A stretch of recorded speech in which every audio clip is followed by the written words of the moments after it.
नमस्कार, देशोन्नती न्यूजमध्ये मी स्वप्नील दुधारे आपलं स्वागत करतोय। आता पाहूया महाराष्ट्रभरातील घडामोडी।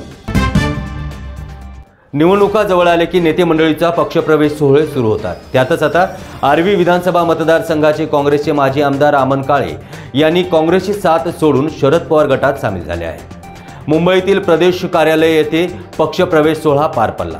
यावेळी शरद पवार गटाचे प्रदेशाध्यक्ष आमदार जयंत पाटील यांनी अमर काळे यांचा पक्षात स्वागत केलं आणि पुढील राजकीय आणि सामाजिक वाटचालीसाठी शुभेच्छा दिल्या।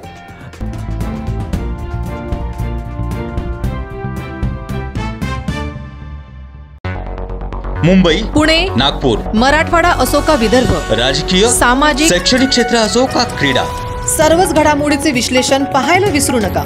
फक्त देशोन्नती न्यूजवर।